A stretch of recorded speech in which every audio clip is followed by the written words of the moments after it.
Welcome back. It's an honor to be here with you today. Thank you so much for taking the time to get curious. One thing we all have in common is that we are mortal beings.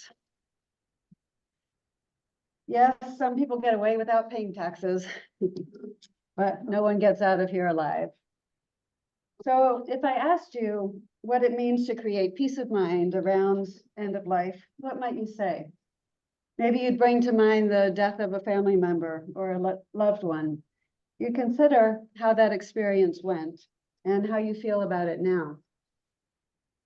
Those experiences can be quite traumatic, especially in what I'll call white Eurocentric culture we have here on Bainbridge Island, where we don't really even want to talk about dying or use the term death.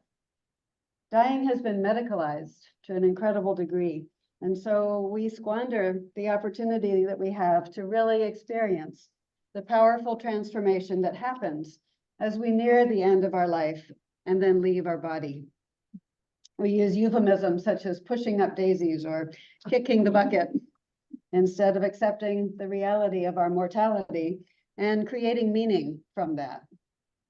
So today, I'd like to explore this liminal space with you and look at what's possible when you go beyond what I consider the basics.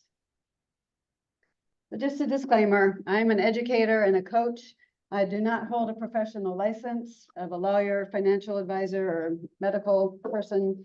So this presentation is meant to open your heart and mind to what is possible when we talk about what really matters to us. So if you're planning while you have the luxury of time and mental capacity, you likely have at least a decade and maybe as many as 3 or 4 ahead of you. This is an invitation to consider this span of time I call the arc of life. We can address who and what really matter to you. What experiences would you like to have before you're physically and or mentally incapable? And who do you want to be in the time you have left? Let's get the mind tasks in place, those basics, but we can go deeper and explore the heart and soul of who we are too.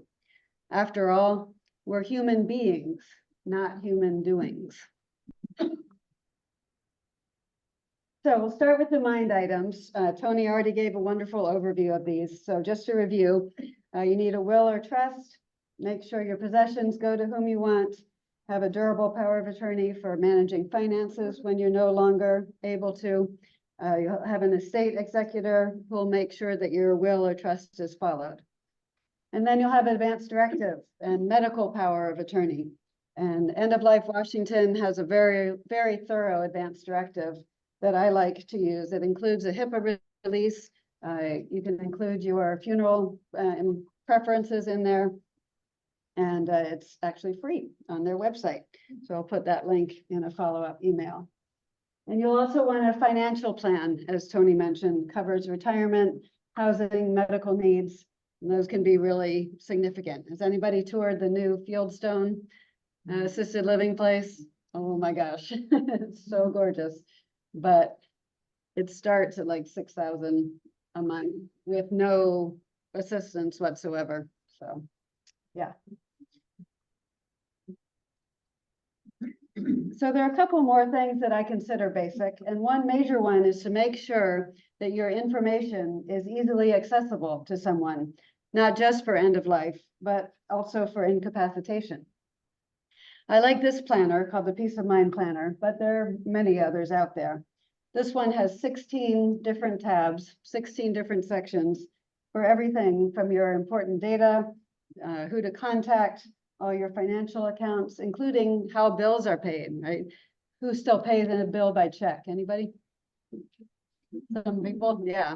Well, that's pretty obvious, but if your bills are being paid online and you need to stop one, you know, somebody needs to know how those bills are being handled.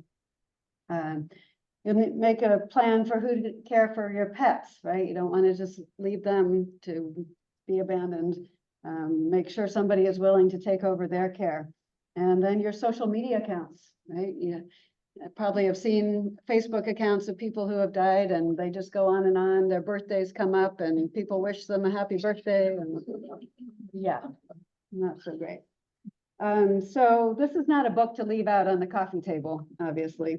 A lot of important information in there, but put it in your fireproof go bag somewhere where it's people will know where to find it. So you spend all that time and money getting your documents in place and then stick them in a drawer and forget about them, right?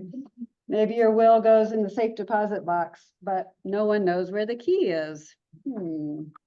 When it's needed, you can't access it.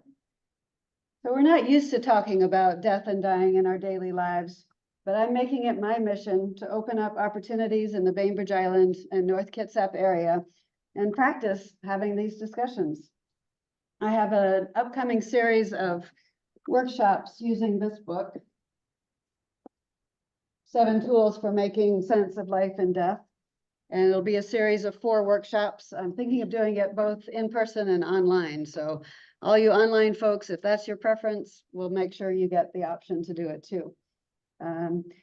And so come talk to me afterwards or email me if you're interested in learning more about that. I have the books today, so if you buy it today, you get $20 off of your registration for the series. And I realize that there can be complicated situations, having to choose one adult child as your power of attorney over another, blended families, as Tony mentioned. A lot of people are solo elders, right? They don't have close friends or family to play those roles. And overcoming resistance to having those conversations, we're going to talk about that in one of the workshops. Ooh, there we go. Oh, we went way ahead, didn't we? Okay, back to where we're supposed to be. Let's see. Yeah, so we want to make sure that you discuss these things, and so maybe there we go. Okay. Okay, yeah, discussing. And then, yeah, you want to make sure that you review them at least every 5 years. And if there's a major event in your life, birth of a new child, adopting a child,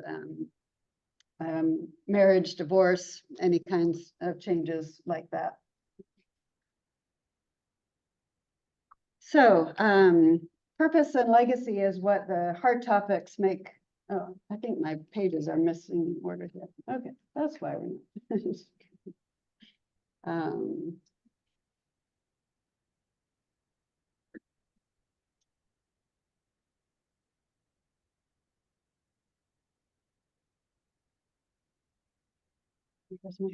Well, we're just gonna, okay, yes, heart topics. There we go. Found my place.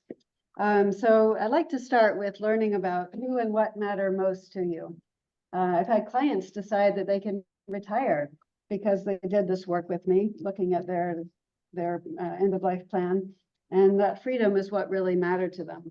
Others have set boundaries around volunteer work, so they have more time for personal projects. And we can think about your legacy, not financial, but how you want to be remembered, and take steps to make sure that that's in place. One couple with teenage daughters realized that they were all so busy that they were losing touch with each other as partners. And they made some major commitments to each other to make sure their marriage lasted into the empty nesting years and well beyond. They wanted their legacy to be their strong relationship with each other. Quality of life is about what makes life worth living to you.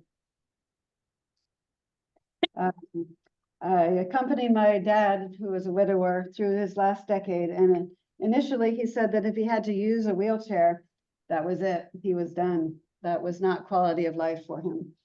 But then his legs got weak, that it was no longer safe for him to walk, even with a walker. So we did the Values Week worksheet from End of Life Washington, and he decided to try the wheelchair. He ended up living the last year of his life using it, and we made many more great memories in that time. Another heart topic is what brings you comfort? Who would you want around you, or not, in challenging times?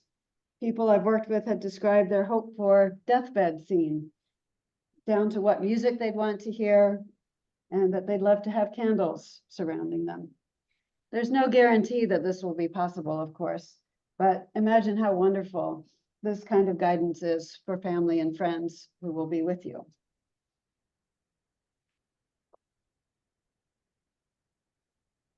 So purpose and legacy is what makes the heart topics, what we address in the heart topics.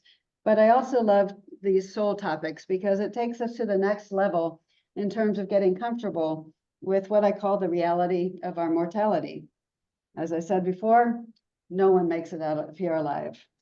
This is an opportunity to examine how loss has impacted our life. And as many have mentioned, it's not just losing people. We experience endings in relationships, jobs, homes, and more. Part of what's in the way may be unresolved conflicts. One of the most common deathbed regrets is not taking steps to clear the air and leave this life with less heartache. But sometimes we just have to let things go. There's a lot of letting go of things as we age, and ego and possessions are two of the biggest. Last but not least, two of my favorite topics, the spiritual aspects of death. And by spiritual, I mean, gotta pause, the absolute miracle of being alive. Can you feel that? We're here in this room together. We're here with you all online. And then one day we won't be here anymore. There are varying religious beliefs about afterlife, and I'm not out to convince anyone differently or challenge them. Since I started doing this work, however, I have experienced communication from loved ones, both mine and those of others from across the veil. I know mediumship is not something we talk about every day, but there I was working with a client online, and suddenly Uncle Charlie was here. And I heard this voice saying, you got to tell your client that Uncle Charlie is here. And I told them, and they had an Uncle Charlie who had passed. So it doesn't surprise me that spirits want to reassure their loved ones that they're okay. Hearing from them can alleviate fear in amazingly beautiful ways. Something to consider. And now I've got chills all over, and that means we got so many loved ones of yours who are here. Whew. All right, so that's a lot to take in. Let's pause and take in a deep breath through your nose, raising your shoulders. Blow it out, let your shoulders drop. Shake your hands a little bit. Whew. Yeah. So I'll leave you with three principles for successful advanced care planning. First, get educated. Explore the full scope of possibilities for making the most of the sacred transition that we will all experience. Next, make decisions. Based on your explorations, decide what you want and make sure those wishes are put down in writing. This will allow you to live more fully in the present moment and have those conversations. The result will be more peace of mind for all. And those are some ways to connect with me. This will be recorded. You can go back and watch them, and you have many emails from me, I'm sure. So you know how to reach me. Thank you so much. I appreciate your time.